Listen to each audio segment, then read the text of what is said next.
Okay, let's unpack this. We're about to dive deep into the science of monumental change.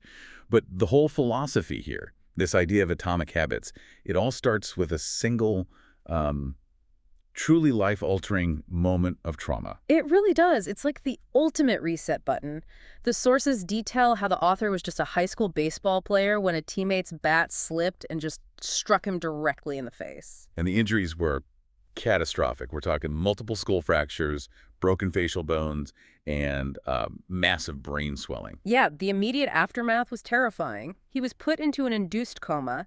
His memory loss was so severe he apparently confused the year 2002 with 1998. Wow. And it took him 10 full seconds just to remember his own mother's name. 10 seconds. Almost unimaginable. And then 8 months of recovery before he could even drive again, all while dealing with double vision and seizures. Right. And that level of disruption, it leaves no room for big, ambitious goals.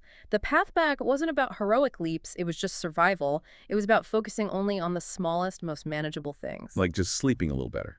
Exactly. Or setting up a ritual to keep his dorm room clean, building tiny study routines. That was it. So our mission in this deep dive is to extract the system behind that transformation. Yeah. How did that focus on these tiny habits take him from, fighting just to remember things to becoming an academic honoree and a top college athlete? We need to unpack why small changes can create such monumental results for you. Well, the answer really starts with math. It's the principle of compounding.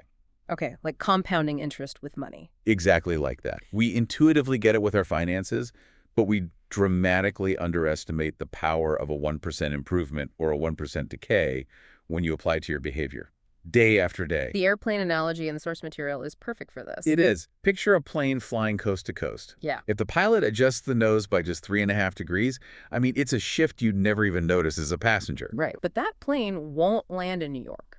Compounded over thousands of miles, that tiny change means you're landing hundreds of miles away, maybe in Washington, D.C. The small shift determines a completely different destination. And that exponential power is also why most people give up too early. They run headlong into what the sources call the valley of disappointment. That's the part that is so counterintuitive, isn't it? We expect our results to be linear. You put in 10 hours of work, you expect 10 units of reward. But the chart of real progress shows that for months, sometimes even years, all your effort seems to produce nothing.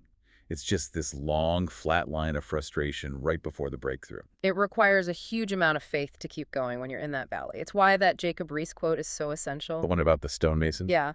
The stonemason hammers at a rock 99 times and nothing happens. But on the 100th strike, it splits in two. And it wasn't that last hit that did it. It was all the work that came before.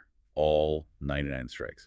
Exactly. So if you can't see the progress, you have to shift your focus away from the results, from the goal, and onto the process, onto the system. Because goals are just temporary fixes. Cleaning a messy room, that's a goal, but the system is.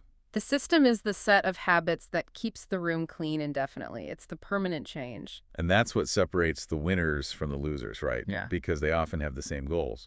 Every Olympic athlete wants to win gold. Of course. But the vast majority fail. The ambition isn't the differentiator. It's the underlying system of continuous, small improvements that they commit to every single day. Which brings us to British cycling. What a case study. It's the ultimate example. Dave Brailsford pioneered this concept of the aggregation of marginal gains. He just applied the 1% improvement rule to absolutely everything. Things you would never even think of. Never. Optimizing the bike seats, testing different massage gels, even teaching riders the best way to wash their hands to avoid getting sick. And finding the perfect pillow and mattress for each rider's sleep. It's just an obsessive level of detail. It is. But after a century without a single Tour de France victory, they won it again and again, plus historic Olympic success. That's the power of the atomic approach. So once you have that system, the next layer is about identity. It's about changing the story you tell yourself. But this is where it gets really powerful. This is the highest form of intrinsic motivation. You stop focusing on what you want to achieve and you start focusing on who you want to become. And you build evidence for that new identity brick by brick. The author didn't become a writer by mastering the craft first. He published an article every Monday, Thursday, and Friday. And every single time he hit publish, he was casting a vote for the identity of writer. So this whole process, it relies on understanding the basic loop that governs all our behavior. That's right, the four-stage model: cue, craving, response, and reward. Habits are just the brain's mental shortcuts, right? To free up energy. Exactly. Think about your phone. The cue is a notification. The craving is wanting to know what it says. The response is picking it up. And the reward is satisfying that curiosity. It happens in an instant. Okay, so to master that loop, we start with law number 1. Make it obvious. Make the cues for the habits you want impossible to ignore. And the first practical way to do that is with something called an implementation intention. Right, the formula. After current habit, I will do new habit. It's so powerful because it removes the decision-making step. You're tying the new behavior to something you already do automatically. For instance, after I pour my morning coffee, I will meditate for 10 minutes. The coffee becomes the trigger. And since we're such visual creatures, I think the source of 10 million of our 11 million sensory receptors are for sight. Just redesigning your environment is often the easiest path. It is. It's often easier to change your environment than to change yourself. Yeah. The hospital cafeteria study is the gold standard here. They didn't tell anyone to eat healthier. Sure. They moved the drinks around. That's all they did. They put bottles of water right next to the cash register and moved the soda farther away. The environmental cue changed the choice automatically. And the results were massive. Mm-hmm. Soda sales dropped by over 11%, and water sales shot up by more than 25%. So if you want to eat healthier, don't hide the apples in a drawer. Put them in a big bowl right on the counter. Make the positive cues visible. But this is where it gets tricky, right? Because you can fall into a trap, this Diderot effect. Yes, the consumption spiral. You buy one beautiful new thing, say a new couch, and suddenly all your old furniture looks shabby. So you feel this pressure to upgrade everything else to match. It's a spiral of excess, so the key isn't just optimizing, it's about controlling that spiral. Exactly. And the solution is context control. You define specific uses for specific spaces. Your office is for work. Your kitchen is for cooking. Your couch is for relaxing. You avoid that cue conflict. Once we've made the habit obvious, the next law is about engineering desire. Law 2, make it attractive. This is all about the craving phase of the loop. And we have to understand that modern life is engineered to create irresistible cravings, often through what are called supernormal stimuli. Like the goose experiment. Right. The biologist Nico Tinbergen found that a goose would prefer a giant, fake, exaggerated egg over its own real eggs. It's a glitch in their instinct. And that's exactly what the processed food industry does to us with the bliss point. Precisely. They engineer the perfect combination of fat, sugar, and salt to trigger the maximum reward in our brains. They're hijacking an evolutionary drive for high-calorie foods that were once scarce. The key driver here, you're saying, is dopamine. Yes, and it's crucial to get this right. Dopamine isn't just the chemical of liking something, it's the chemical of wanting it, of anticipating it. The dopamine spike happens before you get the reward. Like a gambler before the bet is placed. Exactly. The anticipation is the drive. So we need to hack that anticipation loop for our good habits. And we do that with temptation bundling. Which is basically pairing something you need to do with something you want to do. Right. You only get to do the want after you do the need. Like after I exercise for 30 minutes, I will watch an episode of my favorite show. There was that engineering student who literally hacked his bike so that Netflix would only stream if he was cycling above a certain speed. The ultimate temptation bundle. He made the need an absolute gateway to the want. And beyond these personal hacks, so much of what we find attractive is just social.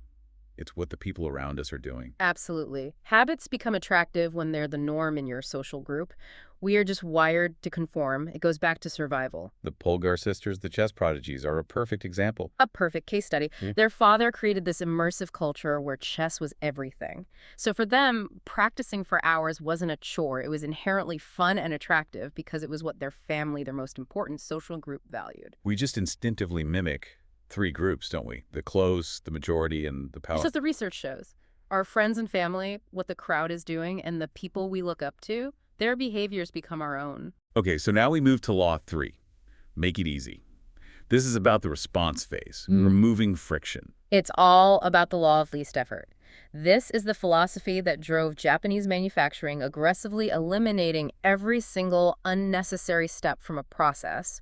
We need to apply that to our daily routines. And the key tool for that is the 2-minute rule. Yes, you scale down any new habit so it takes less than 2 minutes to do. Read for an hour Yep. becomes read one page. Go to the gym becomes put on your workout clothes. You're just mastering the first step, the decisive moment. That's it. Dancer Twyla Tharp said her decisive moment was just getting in the taxi. Once she told the driver where to go, the rest of the workout routine followed automatically. And we can actually automate this with commitment devices. Like John Henry Patterson and his cash register. He made it physically impossible for his employees to steal. He didn't change their morals. He changed the system so the right action was the only action. Or Victor Hugo locking away his clothes to force himself to write. He literally made it impossible to leave the house. It's about making bad habits difficult and good habits easy. For bad habits, you just reverse it. You add friction. The 10-second rule. Want to watch less TV? Unplug it and take the batteries out of the remote. That extra 10 seconds is often enough to break the mindless habit. It really is. And that brings us to the final law, Law 4. Make it satisfying. This focuses on the reward. This one addresses the core conflict of modern life, right? We live in a delayed return environment. The rewards for good habits, saving money, eating healthy, they come much later. But our brains evolved for an immediate return world where consequences were instant. We are wired to prefer instant pleasure. So the trick is to engineer a system where the good habit gives you an immediate reward. The Karachi hand-washing study is a perfect example. They introduced a soap that wasn't just effective, it also had a really nice scent and a luxurious lather. So the act of washing hands became immediately enjoyable. The instant gratification, that feeling of clean, scented hands, made the habit stick. It's the same mechanism in modern toothpaste. It's not just about cleaning your teeth. It's about creating that immediate, minty sensation of a clean mouth. That's the instant reward. And we can create that feeling for ourselves with habit tracking. Yeah. Jerry Seinfeld's "don't break the chain" method. Exactly. Just drawing that X on a calendar every day gives you a little hit of satisfaction. It's visual proof of your progress. It feels good. And to break bad habits, you reverse it. You make the consequence immediately painful. The nuclear code idea, while extreme, illustrates the principle perfectly. Forcing the president to confront an immediate, visceral human cost before launching a missile. It makes an abstract consequence horrifyingly real. A much more practical version is the habit contract. That entrepreneur, Brian Harris, signed an agreement with his wife and coach. If he failed, there were immediate penalties. Fines, wearing a rival team's hat. The pain was instant and social. It worked. Okay, so let's tie this all together. Even with a perfect system, success still hinges on choosing the right game to play in the first place. That's right. Genetics don't determine your destiny, but they absolutely determine your areas of opportunity. You have to align your habits with your natural strengths. You look at Michael Phelps and Hicham El Guerrouj, the runner. They're both Olympic champions, but their bodies are polar opposites, optimized for completely different sports. If they swapped, they'd both fail. It's a profound lesson. If you can't win by being better, win by being different. Find your niche. Scott Adams wasn't the best artist or the best joke writer. But he combined his average skills in both to create Dilbert, a unique category where he could dominate. And finally, to stay motivated for the long haul, you have to follow the Goldilocks rule. The task has to be of just manageable difficulty. That's right, about 4% beyond your current skill level. Too easy, you get bored. Too hard, you get anxious. That sweet spot is where you find a state of flow, and consistency becomes its own reward. So this whole system is incredible for building success and reinforcing a new identity. But there's one final kind of painful truth to it all. And this is the most profound insight, I think.